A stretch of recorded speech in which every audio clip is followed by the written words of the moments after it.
L'intervenante Sandra Comer est très importante.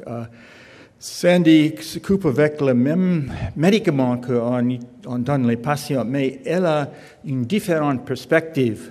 Elle donne des médicaments aux patients dans le laboratoire humain, être humain, et elle a des perspectives de voir les effets des médicaments directs.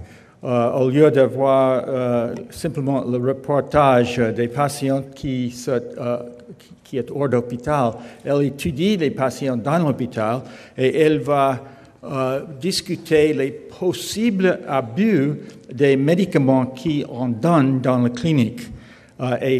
Sandy Comer est professeure de psychiatrie à Columbia University à New York et elle a publié beaucoup de rapports concernant ses études dans ce laboratoire humain. Sandy. Voilà.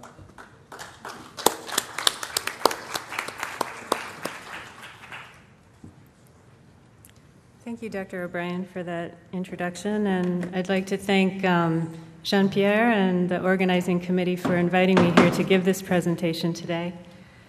So, I will be describing the abuse liability of intranasal buprenorphine and buprenorphine naloxone in heroin abusers.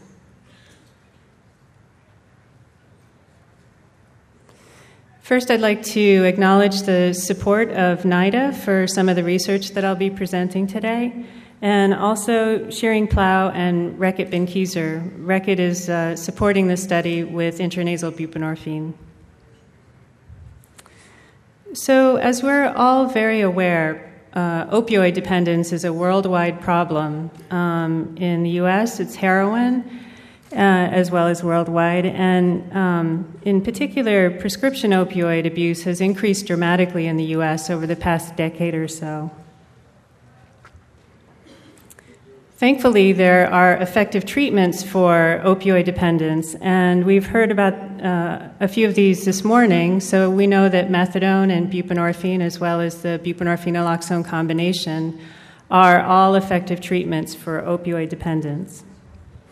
And today, as Dr. O'Brien mentioned, I will be describing for you the results of studies that we conducted in a laboratory setting. So what we typically do is we bring people into the hospital. They are not seeking treatment for their opioid dependence, and we actually give them drugs in the laboratory. And they are primarily interested in participating in our studies because we pay them. So I want to describe to you first a study that was conducted by Eric Donnie in Sharon Walsh's lab, where they brought people into the hospital, so these were heroin abusers, and they maintained them on different doses of methadone, and then they gave them heroin under the different methadone maintenance dose conditions to see what effective dose of methadone would block the reinforcing effects of heroin. So by reinforcing effects, I mean how much the participants would actually self-administer the drug. So just to orient you to the slide, because a lot of the slides will look kind of similar to this, along the x-axis is heroin dose, and in this study it was given intravenously, so 0, 10, and 20 milligrams was administered. And then along the y-axis is the total number of injections of heroin that the participants self-administered. So you can see when patients were maintained on 50 milligrams a day of methadone, they continued to self-administer a fair amount of heroin. When the maintenance dose was increased to 100 milligrams a day, then heroin self-administration was suppressed somewhat. And when they were maintained on 150 milligrams a day, then heroin self-administration was virtually eliminated. I've done similar studies to this in my laboratory where we maintained people on different doses of sublingual buprenorphine. So this is 8 milligrams a day of sublingual buprenorphine, and participants continued to self-administer heroin. And when they were maintained on a higher maintenance dose of sublingual buprenorphine, then heroin self-administration was reduced slightly. We've done other studies where we tested up to 32 milligrams a day of sublingual buprenorphine and found an even further suppression of heroin self-administration. So both of these studies with methadone previously and then with buprenorphine here demonstrate what you've seen clinically probably, where the two medications are effective in reducing heroin use.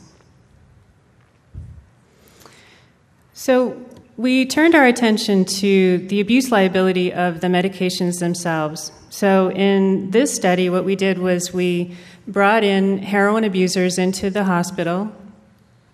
We detoxed them, and then we gave them buprenorphine and methadone intravenously, and we wanted to know whether they would self-administer the drugs, if so, how much. And we asked them a bunch of questions about whether or not they liked the medication. So, as you can see, on the left side here, I'm showing you drug self-administration. In the closed circles, this is buprenorphine injection, and with the closed triangles, this is methadone. So buprenorphine is more potent than methadone, so there's it's shifted, the dose-response curve is shifted to the left. But both medications are self-administered at pretty high levels relative to placebo administration. On the right panel, I'm showing you data responses to the question of whether or not the participants liked the dose that they self-administered. And you can see here, again, there's a dose-related increase for both buprenorphine and methadone in ratings of drug liking relative to placebo. So, you know, these are probably not entirely surprising to you, as you may have some patients who report liking the drugs that you are maintaining them on. Some patients inject them, unfortunately. So, and I know in France there's actually a fairly big problem with injection of buprenorphine. So the question is whether or not there's a solution to this problem. So I'll show you some data that will provide an answer of maybe. So the primary aim of our study was to compare the reinforcing effects of intranasal buprenorphine and the buprenorphine-naloxone combination in heroin abusers who are maintained under different doses of sublingual buprenorphine. And the reason why this is such an important question is that unlike in heroin abusers, so they're self-administering this relatively short-acting opioid, and the buprenorphine is a partial agonist. It has a long duration of action, and so it blocks the effects of the heroin that's taken. In contrast, when somebody is physically dependent on buprenorphine already, it's not clear whether if they inject or snort the buprenorphine, whether the buprenorphine that's already on board would have any effect on the reinforcing effects of the medication itself. And also, whether or not the naloxone that's in the buprenorphine-naloxone combination would be sufficient to block some of the effects of the buprenorphine. So that's why we did our study. And then the secondary aims were to look at the subjective, physiological, and performance effects of the two medications. So I'll spend some time talking to you or describing to you the self-administration procedure that we use, just so that you can understand, the numbers that you're looking at. So we bring in a participant to the laboratory, and first we give them a sample dose of drug and money. And all of the doses that we give are administered under double-blind conditions. So the research assistant doesn't know what dose is given, and the participant doesn't know. So every time they come in, they get the same amount of powder if it's given intranasally, or the same volume of solution if it's given intravenously. And so just as an example's sake, we'll just say that this person self-administered 100 milligrams of heroin, and then were given $20 during an earlier session. So they don't know what the dose is, but they know how it makes them feel. And then during a later session, they're given the opportunity to choose to self-administer either that 100 milligram dose or the $20. But they're given 10 opportunities to choose. And at each choice opportunity, they're choosing between a tenth of the dose that they sampled or a tenth of the money. So at each trial, they're working for 10 milligrams, in this case, if they got 100 milligrams of a sample dose, and $2. So they make their first choice, and this guy chose drug. So now he just has to start clicking on the mouse. And after 50 clicks, then he has earned 10 milligrams of drug. But we don't give it to him at this point. We save it until he's finished all of his responding for the drug and money. So in the second trial, surprisingly, he chooses drug again. And he has to start clicking again. This time, he has to make 100 clicks in order to earn an additional 10 milligrams of drug.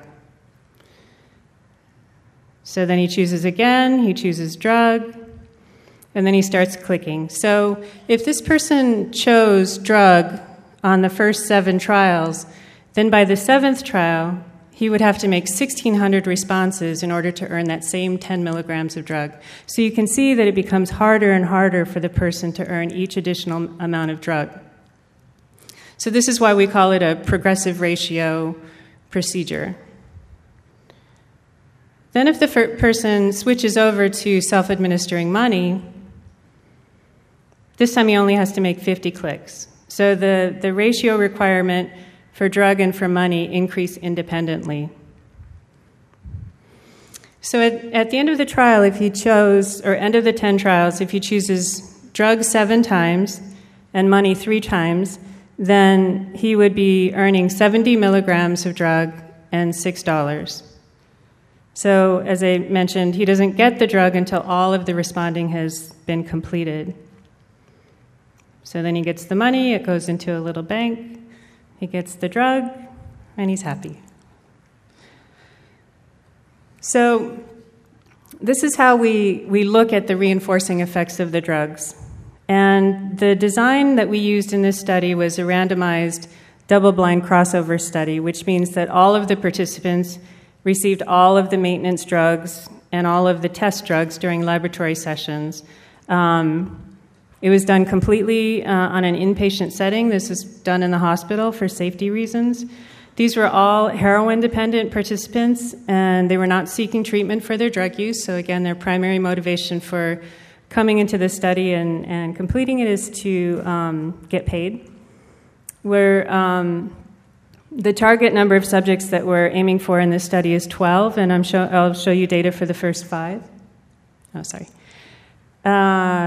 And as I mentioned earlier, the maintenance doses were 2, 8, and 24 milligrams.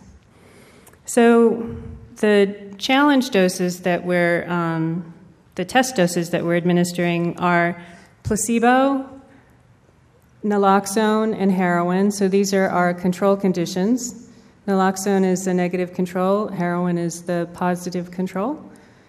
We tested buprenorphine by itself at doses of 8 and 16 milligrams. And then we tested the buprenorphine naloxone combination as well. So we used the standard 4-to-1 ratio that's available commercially, so 8-2 and 16-4.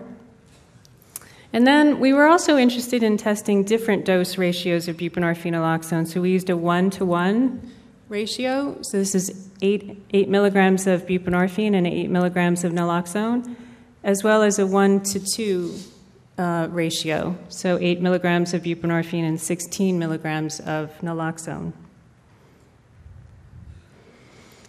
We had a qualification phase at the beginning of the trial, so we wanted to make sure that these heroin users actually found buprenorphine to be reinforcing. So what we did was we stabilized them on 2 milligrams a day of sublingual buprenorphine, and then we tested active doses of buprenorphine and placebo. And if the person self-administered any dose of active buprenorphine more than they self-administered placebo, then they qualified for the study. Oops. And then we randomized them to receive the maintenance doses of sublingual buprenorphine, and we had stabilization periods followed by test periods under each of the maintenance dose conditions. And again, this is all done in inpatient, all within subject's design. So the participants thus far are mostly men. They are from a wide variety of ethnic backgrounds. That's one advantage of working in New York, because there's kind of a melting pot of people there. The participants are in their mid-30s. They've been using heroin for about 15 years, and they use generally 50 to 60 bags, or 5 to 6 bags a day of heroin, spending $50 to $60 per day. So first I want to show you the data from this intravenous study that we conducted the year before last, and the paper came out last year, where we looked at intravenous administration of buprenorphine and buprenorphine naloxone. So these are ratings of drug liking. These are the different dose test conditions that we had. And the ratings go from 0 to 100, with 100 being extremely. So when they received heroin, they reported liking the drug significantly more than placebo. Surprisingly, when they received intravenous buprenorphine, they also reported liking the drug. I mean, we were kind of expecting that they would like it, but we were surprised to see that they liked it as much as they liked the heroin.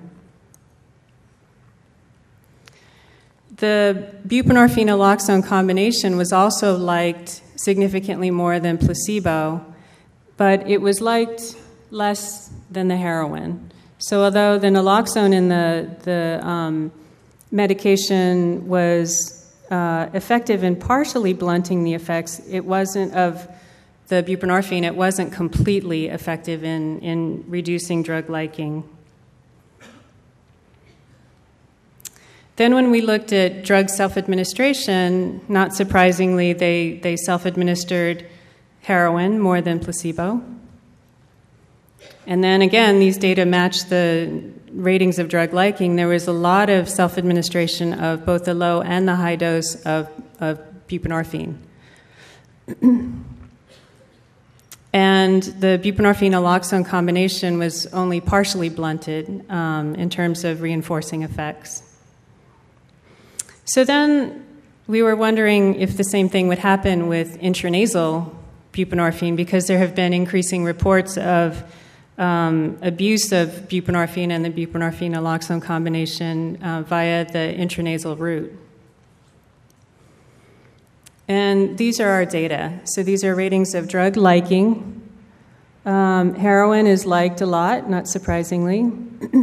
But in contrast to the previous study with intravenous buprenorphine, the participants didn't like the intranasal buprenorphine as much. It's liked significantly more than placebo, but also significantly less than heroin. And when we looked at the buprenorphine naloxone combination in the 4-to-1 ratio, it's not liked very much at all. This is not significantly different from placebo. And this is definitely liked significantly less than heroin. The other dose ratio combinations that we tested, the 1-to-1 and the 2-to-1, also were not liked very much at all. These are ratings of, I feel, a bad drug effect. So not surprisingly, naloxone is rated as producing bad drug effects, so they were getting somewhat sick from this dose. Well, I better not say that because I'm going to show you another slide. But they're reporting bad drug effects from the naloxone. From the 16.4 milligram dose of buprenorphine naloxone, and they're reporting a lot of bad drug effects from this 1-to-2 ratio of buprenorphine naloxone. When we looked at subjective ratings of withdrawal, the ratings were pretty low, actually. This is placebo and then naloxone by itself. The only one that was producing effects that was significantly different from placebo, actually this is from heroin, was the 1-to-2 ratio of buprenorphine naloxone. I was kind of scratching my head for a while about why this happened until I realized that we didn't actually ask them about subjective ratings of withdrawal until the end of the session. And for some of the other ratings, like ratings of bad drug effect, we asked them immediately after they got the dose. And the naloxone, I think, was very short-acting, and so it produced intense, immediate withdrawal symptoms, and then it kind of dissipated over the course of the session. When we looked at the self-administration data, heroin is the only drug that was self-administered more than placebo. And all of the doses of buprenorphine by itself and the buprenorphine naloxone combination were self-administered less than heroin. Just wanted to kind of show you one of the challenges of doing this kind of research. These are our enrollment data for intravenous and intranasal, the intravenous and intranasal studies. So for the IV study, we admitted 17 participants, 12 completed, and just a couple of people dropped out. With our current study, however, we're up to having admitted 20 people now, actually, because we have somebody in the laboratory right now. Only 6 completed. 4 of the participants did not qualify because they didn't like the buprenorphine by itself given intranasally. 4 left for personal reasons, and I thought it was kind of funny because in studies that participants don't like being in, there are lots of grandmothers who pass away that they have to go to the funeral for. So that's what happened here with this cohort. 3 left because they didn't want to complete the study procedures, and 1 had a felony warrant out for his arrest. So to conclude, when given intravenously, buprenorphine and heroin have similar abuse liabilities, but given intranasally, the buprenorphine has less abuse liability than the heroin. And although buprenorphine naloxone also has some abuse liability, it appears to be less than heroin or buprenorphine by itself. So just to send you home with some messages, methadone, buprenorphine, and buprenorphine naloxone, I believe, they're all safe and effective medications for treating opioid dependence. But under some circumstances, all of these medications have some abuse liability. But the buprenorphine naloxone combination seems to be liked and self-administered less than buprenorphine alone. So I'd like to thank you for listening and thank my colleagues, in particular Maria Sullivan, who's been working with me for a long time on these studies, and more recently Jeannie Manubay for helping out with the trials. Thank you.